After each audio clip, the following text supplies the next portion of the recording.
Assalamualaikum warahmatullahi wabarakatuh.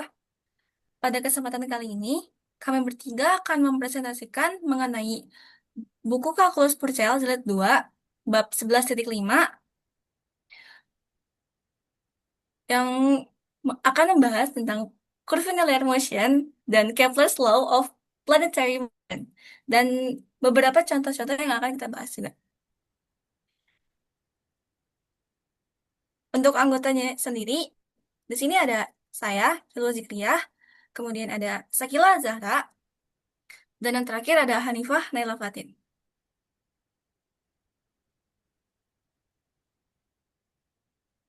Yang pertama yang akan kita bahas yaitu curvilinear motion atau gerak curvilinear.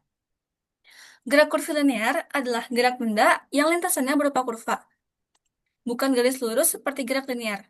Dalam kehidupan nyata, hampir semua gerak merupakan curvilinear, mulai dari bola yang ditendang, planet yang mengorbit, sampai pesawat yang berpandur. Posisi benda dinyatakan sebagai fungsi vektor terhadap waktu, yaitu RT sama dengan FT dikali I ditambah GT dikali J ditambah HT dikali K. Untuk contohnya yaitu seperti ini. Vektor posisi RT selalu berpangkal di titik asal 0,0,0 dan ujungnya mengikuti posisi benda bergerak. Ketika T berubah, ujung vektor ini menelusuri lintasan kurva. Kemudian ada kecepatan dan percepatan dalam gerak curvilinear.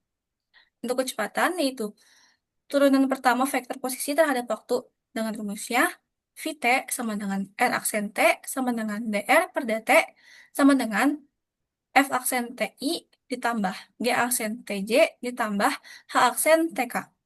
Dengan definisi limit yaitu Vt sama dengan limit delta T menuju 0 dengan R dikali T ditambah delta T dikurang RT per delta T. Kemudian ada percepatan. Percepatan yaitu turunan pertama kecepatan atau turunan kedua posisi dengan rumus AT sama dengan VT sama dengan R aksen 2T sama dengan F aksen 2T I ditambah J aksen 2T J ditambah H aksen T K. Ini berikut adalah gambar dari percepatan-kecepatan dalam gerak curvilinear. Setelah itu, kita akan membahas panjang lintasan dan laju dalam gerak curvilinear. Untuk panjang lintasan dari T sama dengan A sampai T sama dengan B memiliki rumus L sama dengan integral dari A ke B akar F aksen T kuadrat ditambah G aksen T kuadrat ditambah H aksen T kuadrat dt, yaitu sama dengan integral dari A ke B norm R aksen T dt. Kemudian, panjang busur terakumulasi mulai waktu T sama dengan A ke sebarang waktu T disimbolkan dengan S sama dengan integral dari A ke T kali akar F aksen U kuadrat ditambah G aksen U kuadrat tambah H aksen U kuadrat DU sama dengan integral dari A ke T norm R aksen U DU. Rumus ini menghitung total jarak yang ditempuh benda sepanjang kurva lintasannya. Yang ketiga ya ada hubungan laju dengan kecepatan.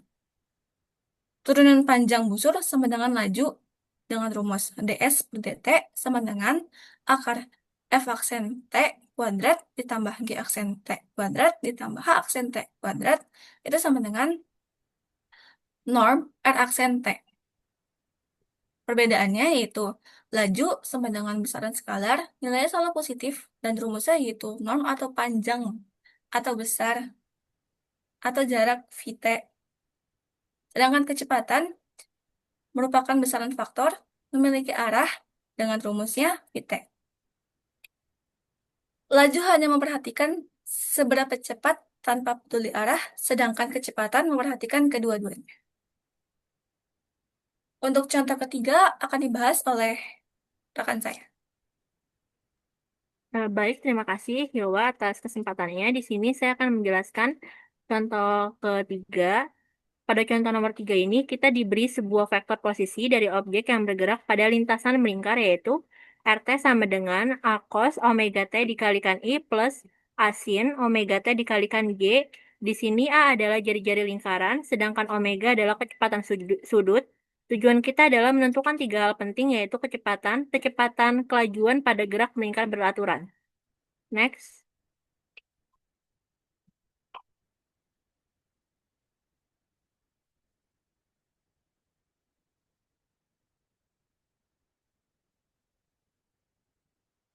Baik, yang pertama di sini adalah kita untuk menentukan kecepatan. Kecepatan diperoleh dengan menurunkan faktor posisi terhadap waktu. Jadi ketika diturunkan, kita mendapatkan Ft sama dengan R aksen T sama dengan minus omega sin, omega T dikalikan I plus A omega cos omega T dikalikan G. Yang berarti faktor kecepatan ini selalu tegak lurus terhadap jari-jari, sehingga arahnya selalu tangensial terhadap lintasan lingkaran. Yang kedua, di sini kita menentukan percepatan yang merupakan turunan dari kecepatan. Ketika kita turunkan lagi, didapatkan AT sama dengan V aksen T sama dengan minus A omega kuadrat cos omega T dikalikan I minus A omega kuadrat sin omega T dikalikan G. Jika kita perhatikan lagi, bentuk kecepatan ini sama dengan AT sama dengan minus omega kuadrat RT. Yang artinya percepatan selalu mengarah menuju pusat lingkaran karena vektornya merupakan negatif dari vektor posisi. Dan yang terakhir di sini adalah kita menentukan kelajuan yang merupakan besar dari vektor kecepatan. Rumusnya di sini adalah ds per dt sama dengan besar ft sama dengan akar minus a omega sin omega t kuadrat plus a omega cos omega t kuadrat, dan menghasilkan hasil akhirnya adalah akar a kuadrat omega kuadrat sama dengan a omega. Jadi kelajuan adalah konstan di mana besar V sama dengan a omega. Ini sesuai dengan sifat gerak melingkar beraturan yang mana yaitu objeknya bergerak dengan kecepatan konstan pada lintasan melingkar.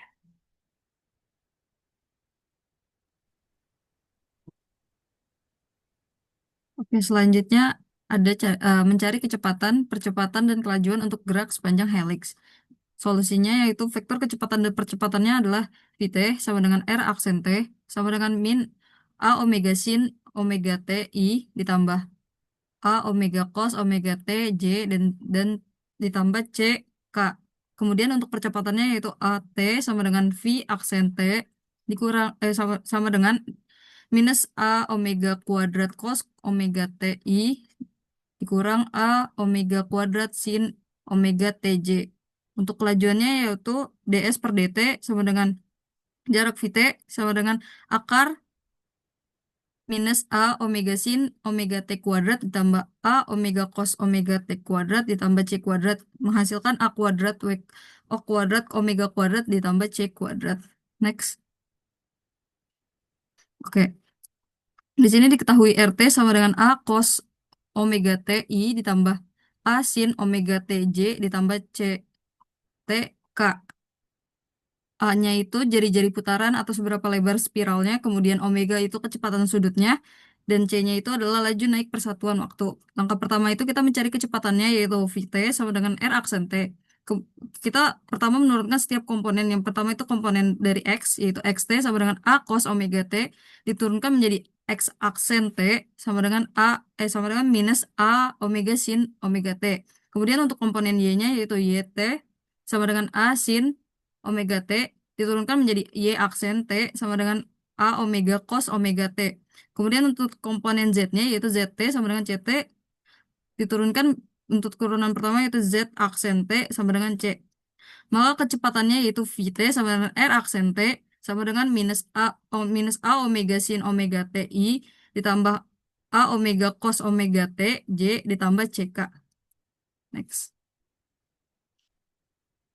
Oke, langkah keduanya yaitu kita mencari percepatan dengan A, T sama dengan V aksen T. Yang pertama kita menurunkan setiap komponen juga. Yang pertama itu untuk komponen I, yaitu minus A omega sin omega T aksen sama dengan minus A omega kuadrat cos omega T. Kemudian untuk komponen J-nya, yaitu A omega cos omega T aksen sama dengan minus A omega kuadrat sin omega T. Kemudian untuk komponen yang K, yaitu C aksen sama dengan 0. Maka kita mendapatkan percepatannya yaitu A T sama dengan minus A omega kuadrat cos omega T I dikurang A omega kuadrat sin omega T J. Untuk langkah terakhir yaitu langkah ketiga mencari kelajuan atau speednya. Pertama diketahui laju sama dengan panjang vektor kecepatan. Maka jarak Vt sama dengan akar minus omega sin omega T kuadrat ditambah A omega cos omega T kuadrat ditambah C kuadrat.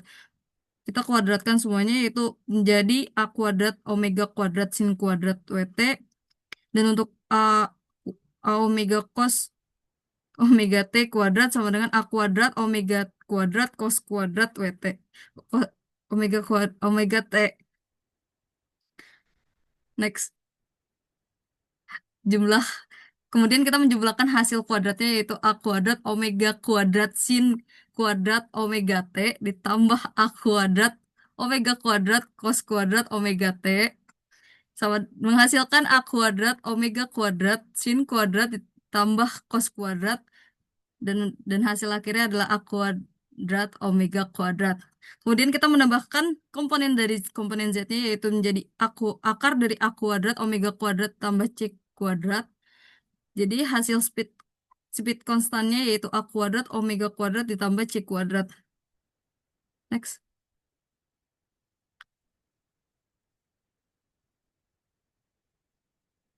Oke, selanjutnya akan dibahas oleh teman saya.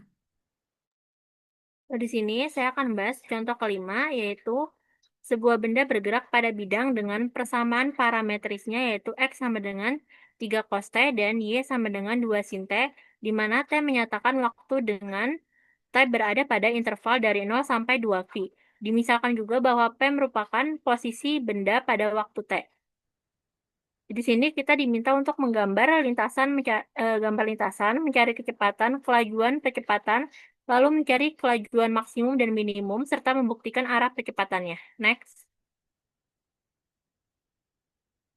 Untuk bagiannya A, di sini kita diminta untuk menggambar lintasan P. Jadi di sini kita lihat kesamaannya, bentuk lintasannya adalah elips. Karena nilai cos dan sin berubah-ubah, posisi titik P-nya itu akan bergerak mengelilingi elips tersebut. Jadi di sini persamaan parametrisnya adalah X sama dengan 3 cos T, Y sama dengan 2 sin T.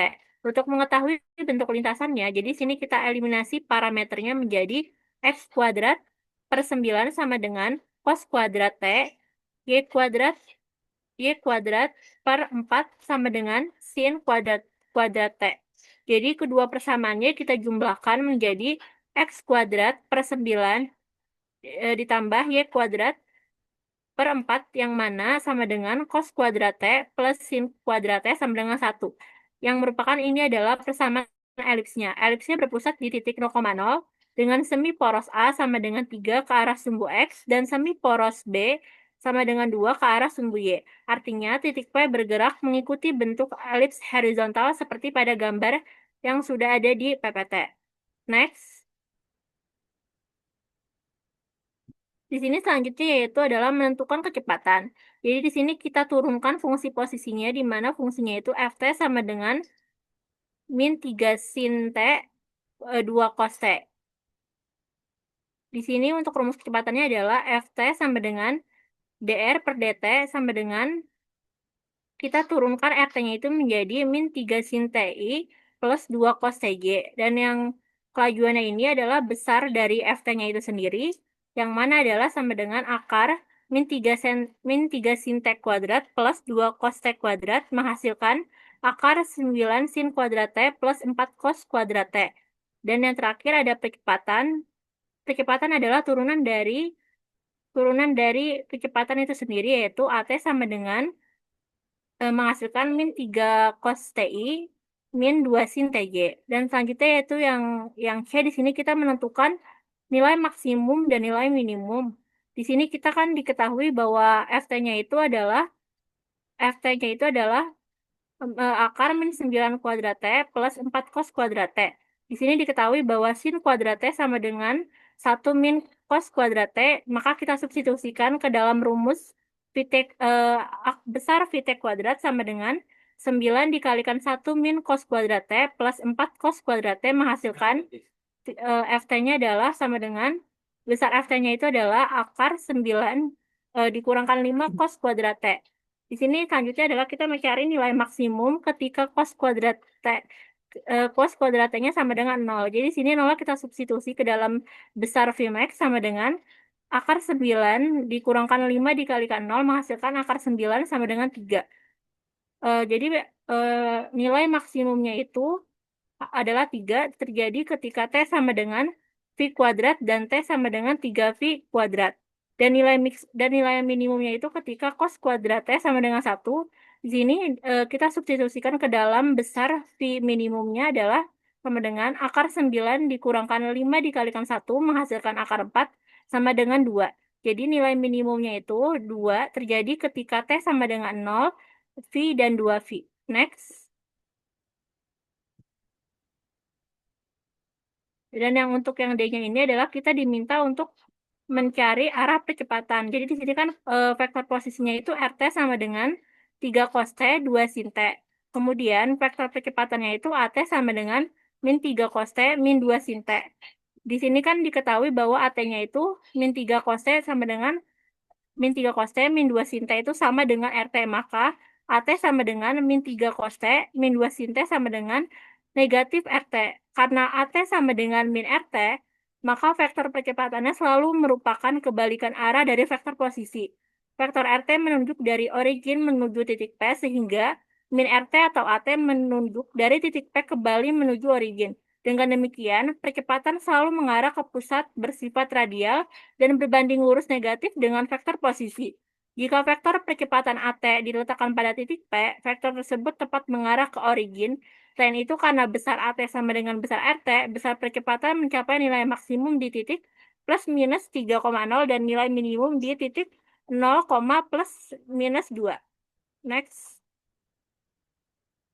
Selanjutnya akan dibahas oleh rekan saya.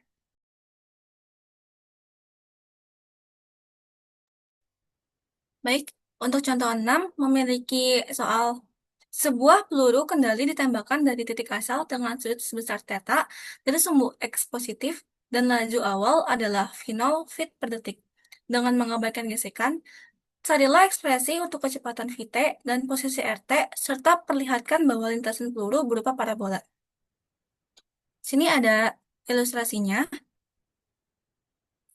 Ada penyelesaiannya yaitu kita perlu perhatikan percepatan gravitasi AT sama dengan minus 32 J feet per detik kuadrat atau tanda negatif karena arah ke bawah.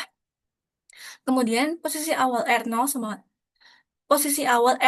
dengan 0 yaitu dimulai dari titik asal dan kecepatan awal V0 sama dengan V0 cos theta I ditambah V0 sin theta J. Next.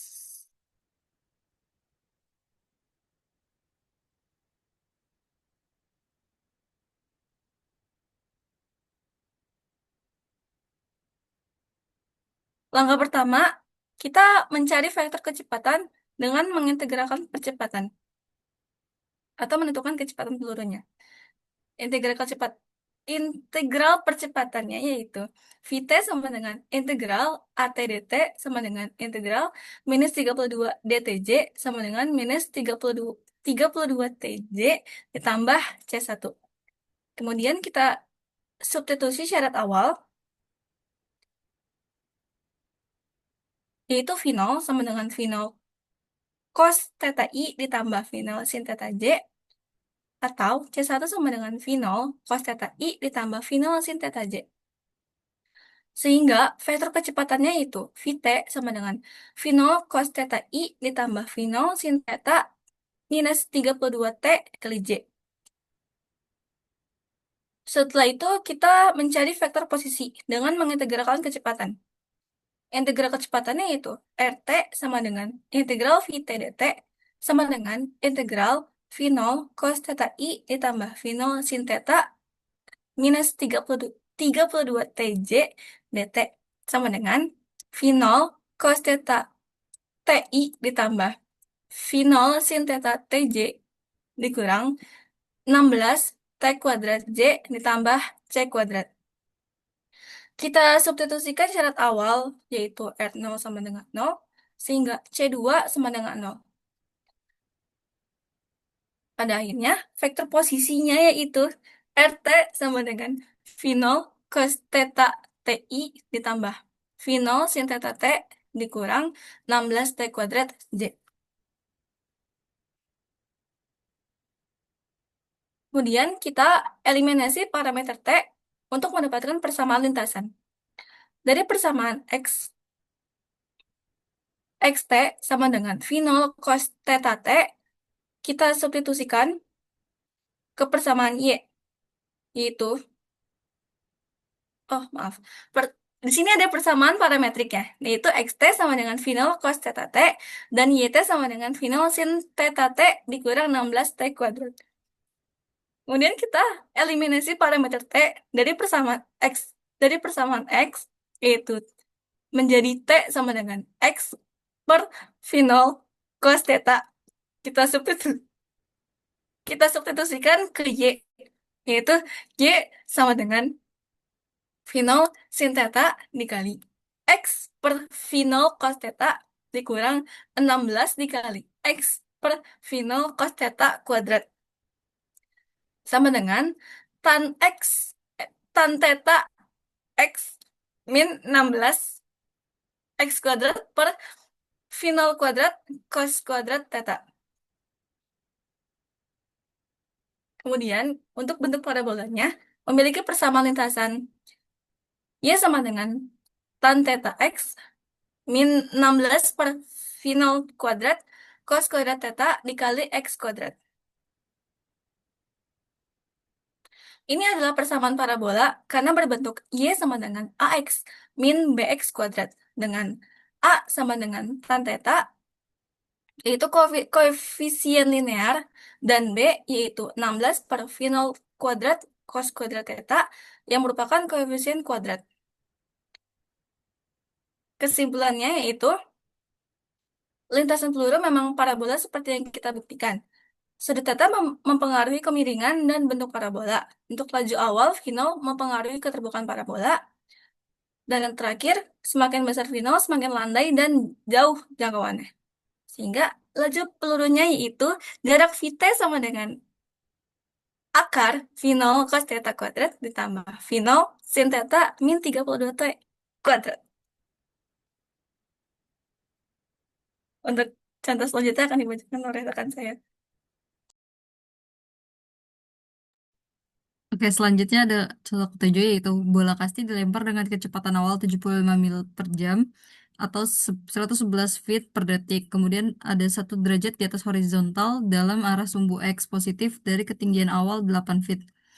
Posisi awalnya itu adalah R0 sama dengan 8K.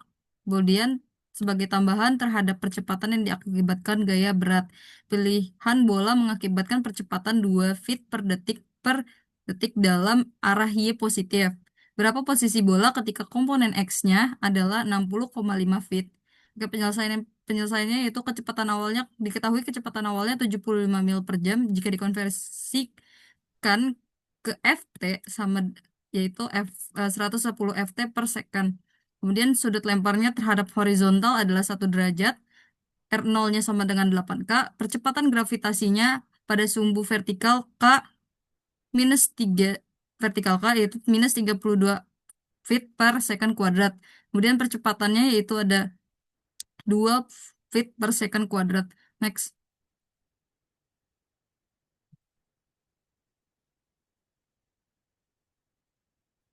Oke, data awal yang diketahui yaitu posisi awalnya itu kan R0 sama dengan 8K. Kemudian kecepatan awalnya yaitu V0 sama dengan 110 cos 1 derajat I ditambah 110 sin 1 derajat K.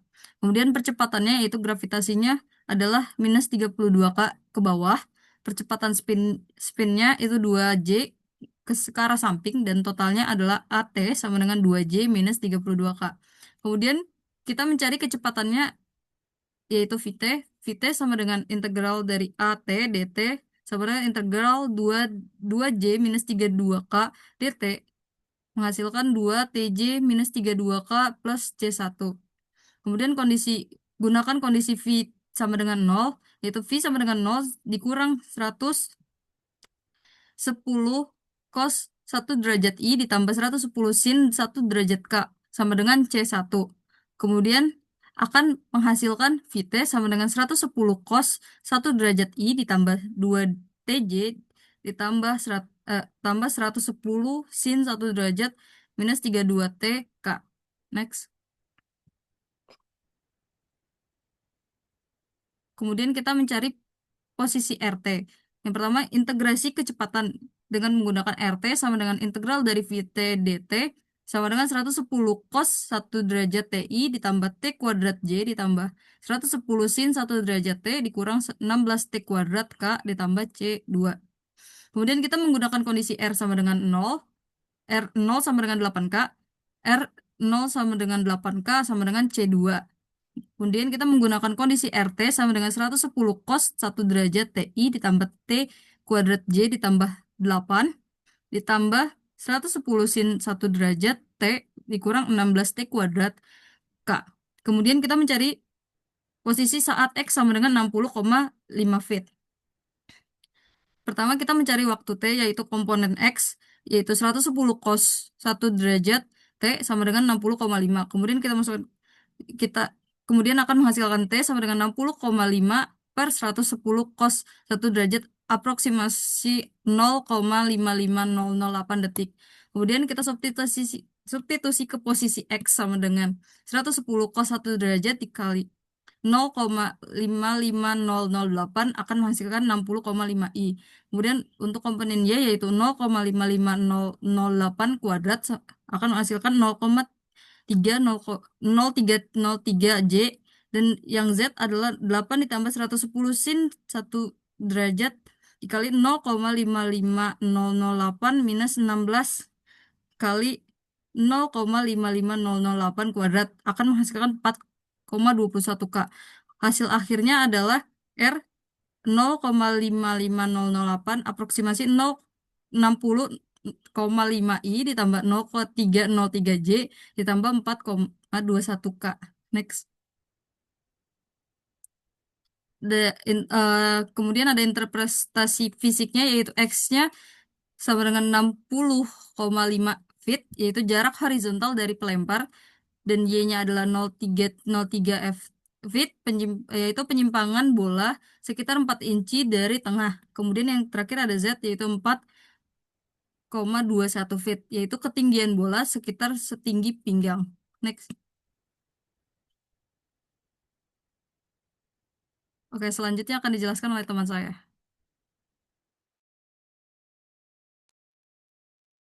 Baik, kini kita beralih ke hukum Kepler tentang gerak planet. Johannes Kepler merumuskan 3 hukum ini berdasarkan data pengamatan Tycho Brahe. Hukum pertama yaitu planet bergerak dalam lintasan elips dengan matahari di salah satu fokus. Artinya, orbit planet bukan lingkaran sempurna, tapi elips dengan matahari tidak tepat di tengah. Hukum kedua, garis dari matahari ke planet menyapu luas daerah yang sama dalam waktu yang sama. Konsekuensinya yaitu planet bergerak lebih cepat ketika dekat matahari, lebih lambat ketika jauh. Untuk hukum ketiga, kuadrat periode orbit sebanding dengan pangkat 3 jarak rata-rata dari matahari. Untuk rumusnya, T kuadrat sebanding dengan A pangkat 3. Dengan T sama dengan periode orbit, dan A sama dengan sumbu semi mayor elips. Hukum-hukum ini kemudian bisa diturunkan dari hukum Newton tentang gravitasi.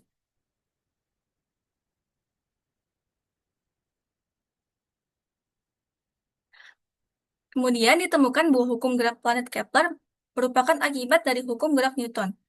Hukum Kepler pertama atau persamaan polar elips dapat dinyatakan sebagai R theta sama dengan R0 dikali 1 ditambah E per 1 ditambah E cos theta.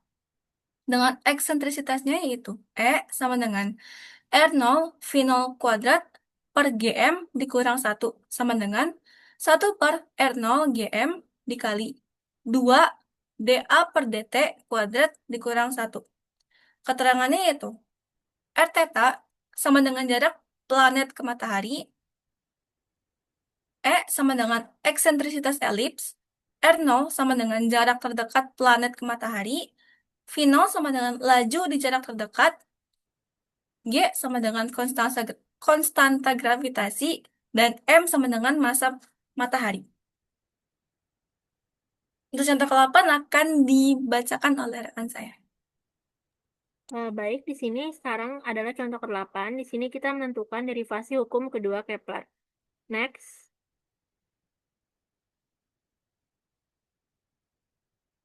Yang pertama adalah langkah pertama, yaitu menyatakan perubahan posisi planet. Di sini kita misalkan bahwa posisi planet terhadap matahari adalah vektor RT.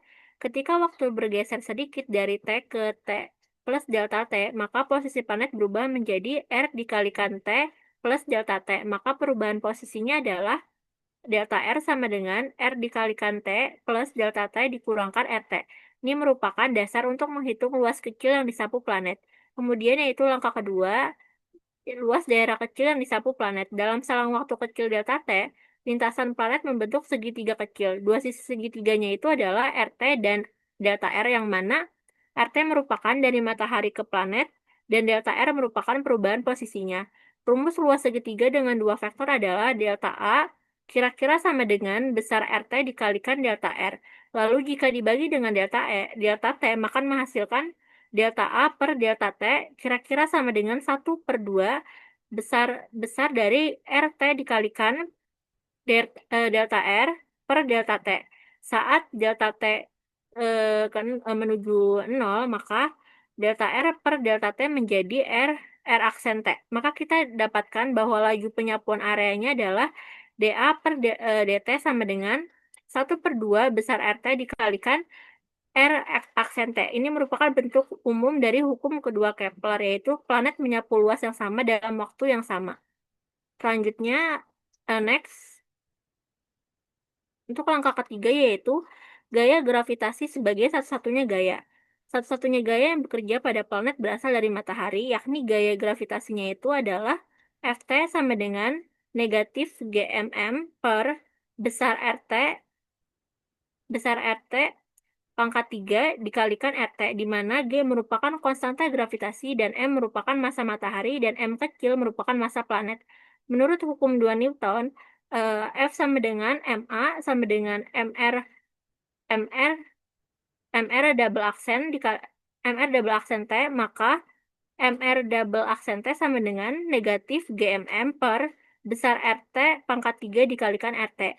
Dan setelah membagi kedua sisi dengan M, maka dihasilkan R double aksen T sama dengan negatif GM per besar RT pangkat 3 dikalikan RT. Selanjutnya, next. Di sini langkah 4 yaitu mendiferensiasi RT dikalikan R aksen T.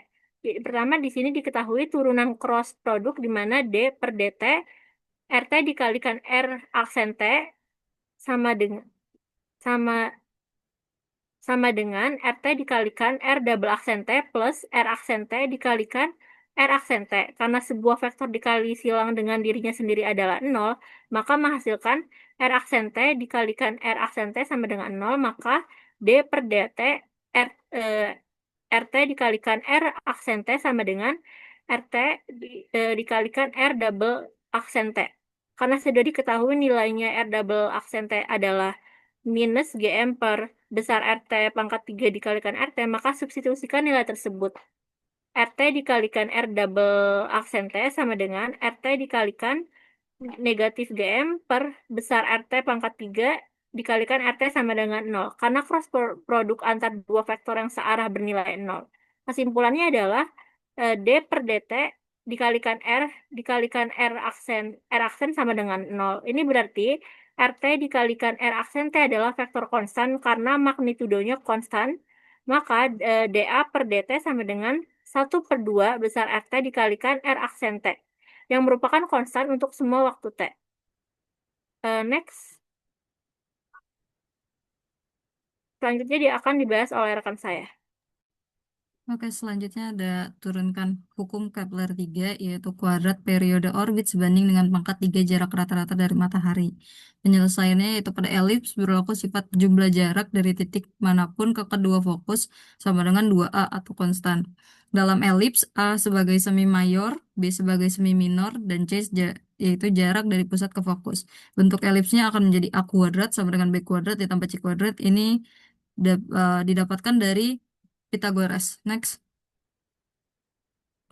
Kemudian pada titik B atau puncak elips berlaku F aksen B ditambah BF sama dengan 2A.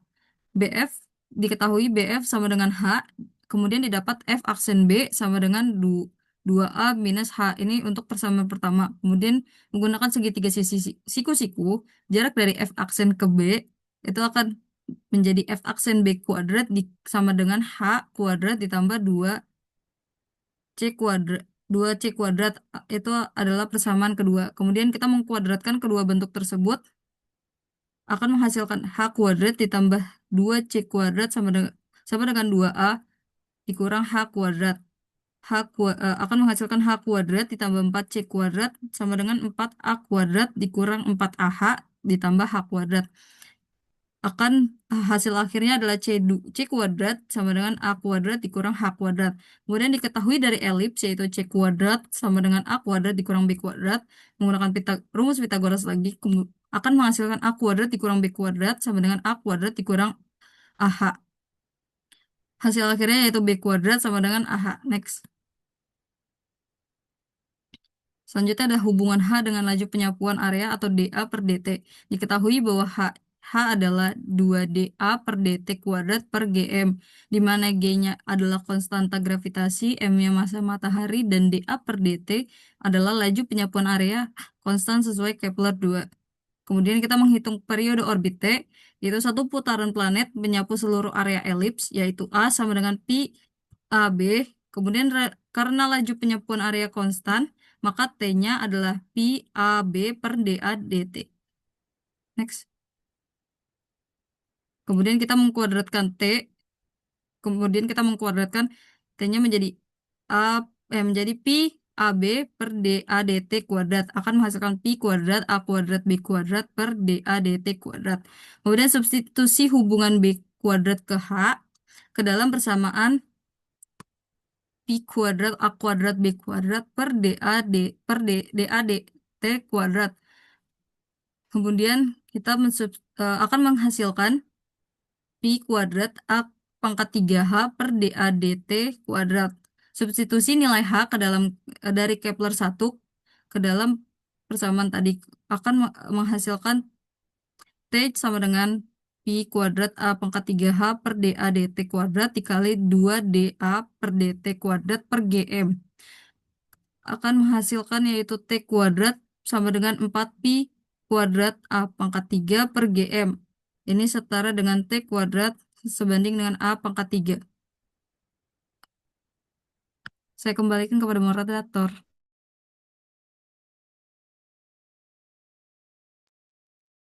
Baik, sekian presentasi dari kami. Mohon maaf karena banyak kesalahan. Terima kasih. Assalamualaikum warahmatullahi wabarakatuh.